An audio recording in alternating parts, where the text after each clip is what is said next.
2025, a 4-day conflict erupted between India and Pakistan, sending shockwaves through the entire South Asian economy. Within hours, the Karachi Stock Exchange fell by 7%, the Indian rupee dropped by 1%, and over $1.7 billion in foreign capital exited the Indian markets. The Karachi Stock Exchange in Pakistan is in a free fall mode. Bear in mind, right after Operation Sindoor yesterday, the Pakistani stock market, the Karachi index was down 6%. Petrol prices surged, Amazon shipments were cancelled, and cross-border trade, already at historic lows, was frozen completely, driving bilateral trade volumes to zero. The economic cost was staggering. Estimates suggest both countries lost nearly $20 billion per day, the cumulative regional impact threatening to surpass $500 billion if the conflict had continued for a month. Now, during the 2025 India-Pakistan conflict, India reportedly launched around 9 to 12 missiles. Most of them were the BrahMos cruise missiles. Now here's the shocker. Each BrahMos cost around 34 crores. So just doing the math, India spent anywhere between 306 crore to 408 crore just on missile launches alone. Yep, that's how expensive 30 seconds of warfare can get. On the other hand, Pakistan spent over 12,000 crores in just 4 days.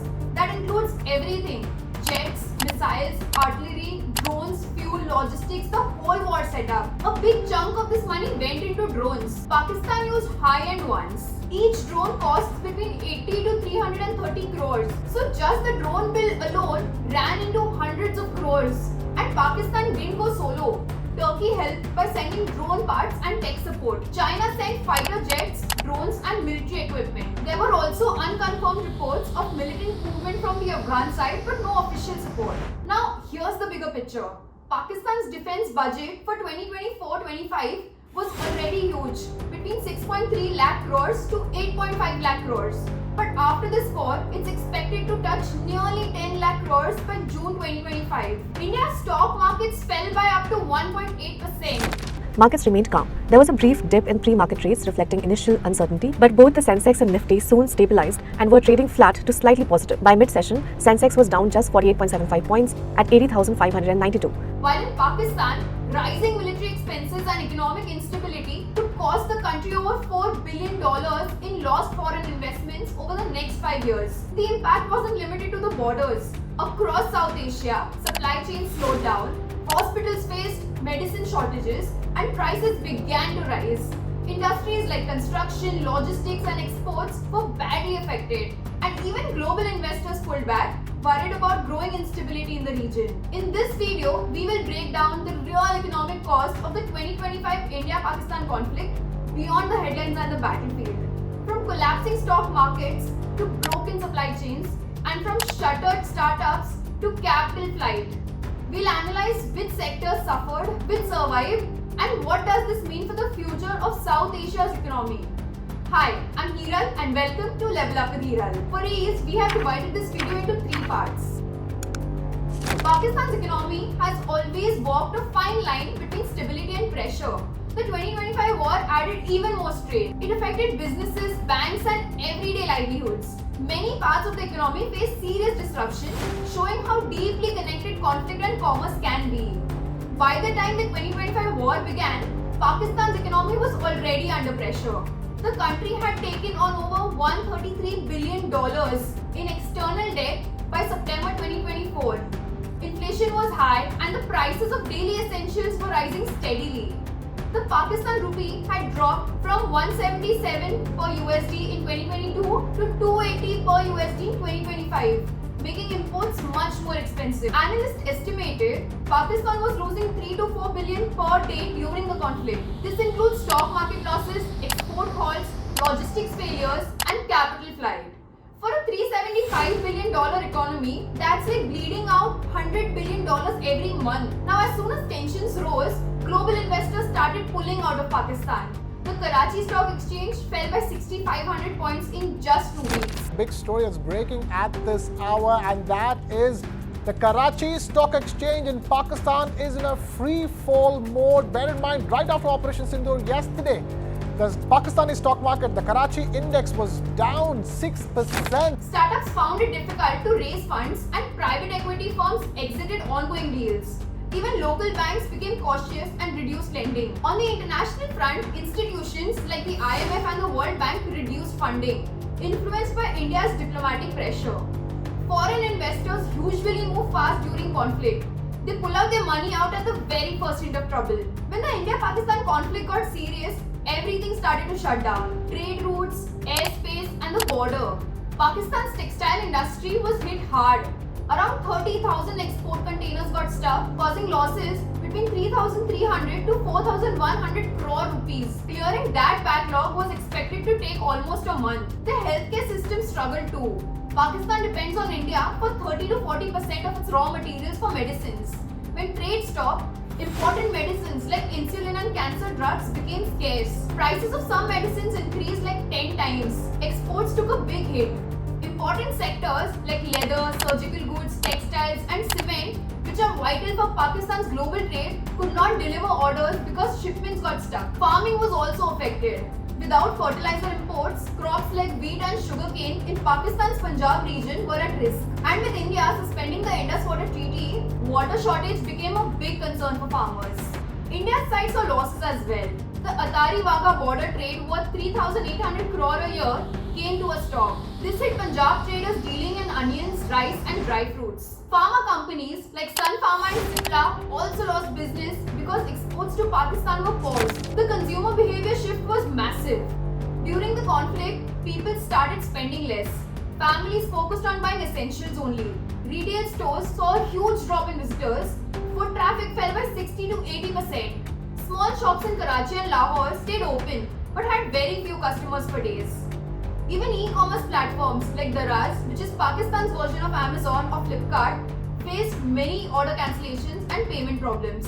During war, markets slowed down and Pakistan will take a very long time to recover. In the first 72 hours of the India-Pakistan conflict, all formal trade routes between the two countries were shut down. The Wagah-Atari border, the only active land trade route, was sealed indefinitely. Airspace restrictions were imposed by both sides, causing major cargo flight rerouting or cancellations. Maritime inspections increased, creating weeks-long delays in port clearances at Karachi Port and Mundara Port. Now, whenever formal trade stops, businesses often switch to informal or third country routes to keep goods moving.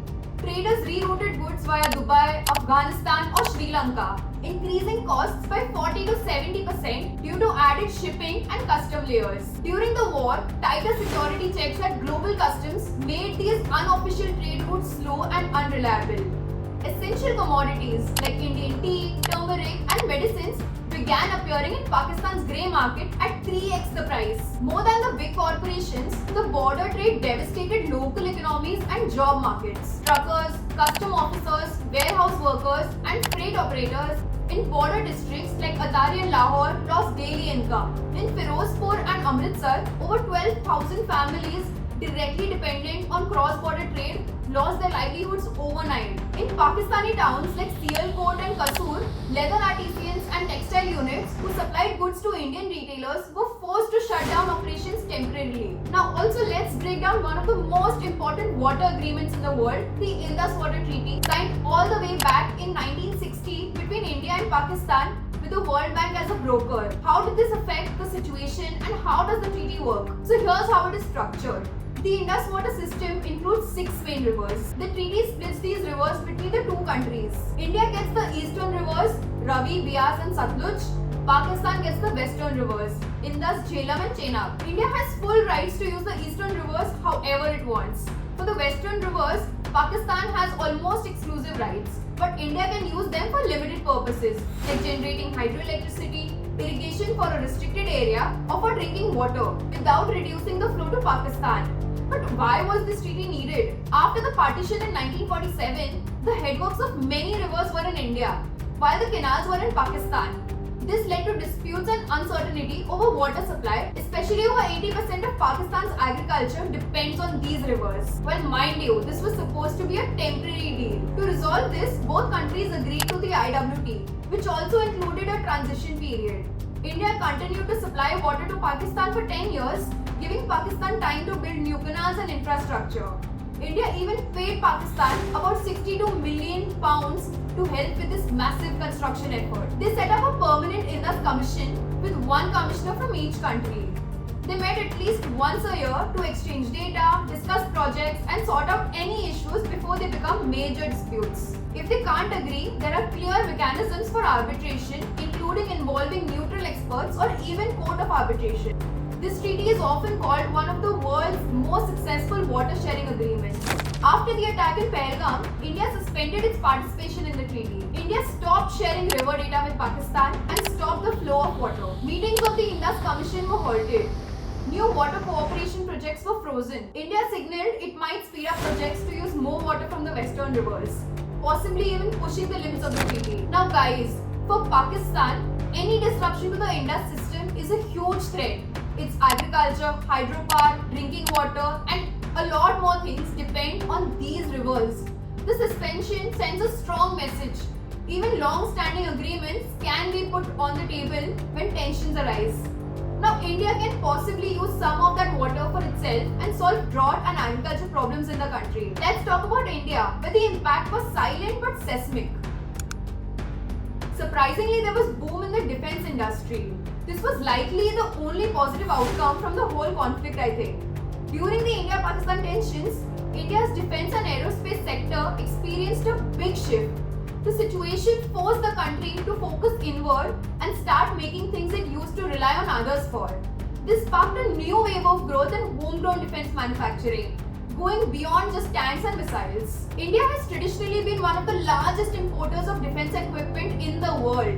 In fact, according to SIPRI or the Stockholm International Peace Research Institute, between 2017 and 2021, India accounted for 11% of global arms imports. But this conflict with Pakistan proved to be a turning point. When tensions rose, India quickly used drones, surveillance tools, and missile defense tech made in India through the Make in India program. The defense sector saw a major boost in the stock market, something that usually only happens during the union budget.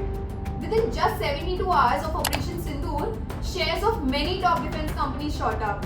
Here's how much some of the key companies gained, and I'm sure some figures will shock you. Hindustan Aeronautics Limited, known for building aircraft and helicopters for the military, went up 14% from 4,470 to 5,127 rupees. Bharat Electronics Limited, which makes important electronic systems and radars for the Indian government, jumped 25%, going from 307 rupees to 383 rupees. Paras Defense and Space Technologies, a supplier of missiles and aerospace parts, climbed 31% from 1,368 to 1,799 rupees. Zen Technologies, which makes training simulators for defense, rose 41% from 1,339 rupees to 1,901 rupees. Idea Forge Technology, a leader in making drones for surveillance, surged a massive 59% from 358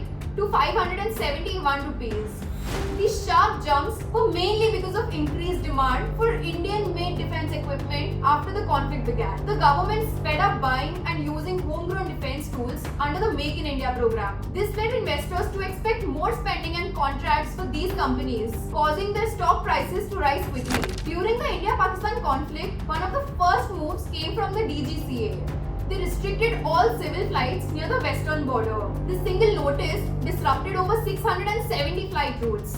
Airports like Amritsar, Jammu, Srinagar and Jaipur saw flights either paused or rerouted. And this wasn't about delays. The cost of this disruption was massive.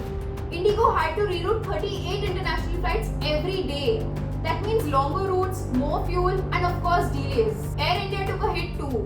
Flights heading to Europe had to take detours over the Arabian Sea and Central Asia, burning more fuel and adding extra hours. Now, because of longer flight paths, airlines started spending over 77 crores more every single week and over 306 crore for a month just for rerouting.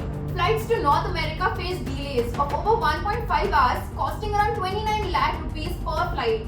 European routes costed 22.5 lakh extra per trip, and even shorter routes to the Middle East were adding rupees 5 lakh per flight. And that wasn't it. Longer flight times meant flight crews were working longer hours, messing up scheduling. Alternative air routes, like the ones managed through Nagpur, saw a spike in air traffic, creating bottlenecks even in the parts of the country far away from the conflict. Now, all this added pressure, not just financially but logistically too, made it clear how fragile and interconnected our skies really are. One border conflict and the entire tourism industry took a hit. People stopped traveling, bookings were cancelled, and once busy spots turned empty. Hotels, guides, drivers, everyone felt the impact. The whole system just froze. 2025 was supposed to be a record year for Indian tourism.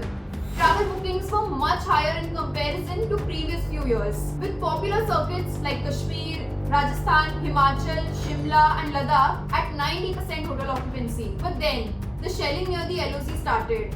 Fear spread quickly and flight bookings dropped sharply just within 3 days. Tourism doesn't stand alone. It lifts many small industries with it. So when it stops, the ripple is massive. And in my view, tourism is not only about safety, it's about how people feel. Even when peace returns, the emotional impact stays for a while. Tourism works on trust. If people don't feel confident, they don't travel. That's why strong messaging and supportive policies like tax relief are so important after any crisis. Now, even when this war ends officially, trust is broken. Not like it was great in the first place, but still, whatever was there, rebuilding trade relations takes years. Businesses will hesitate to enter new contracts without guarantees. Cross-border logistics will be viewed as high risk by insurers and regulators. The region will lose its appeal as a stable trade corridor, pushing foreign investors to safer South Asian markets like Vietnam and Indonesia. War may end on paper, but for the traders, farmers and shopkeepers, the impact continues for generations. Thanks for staying with us through this deep dive. If this breakdown gave you a new perspective, like, share and subscribe. And always remember, real stories lie beneath the surface. So keep digging and I'll see you next week. Ciao for now.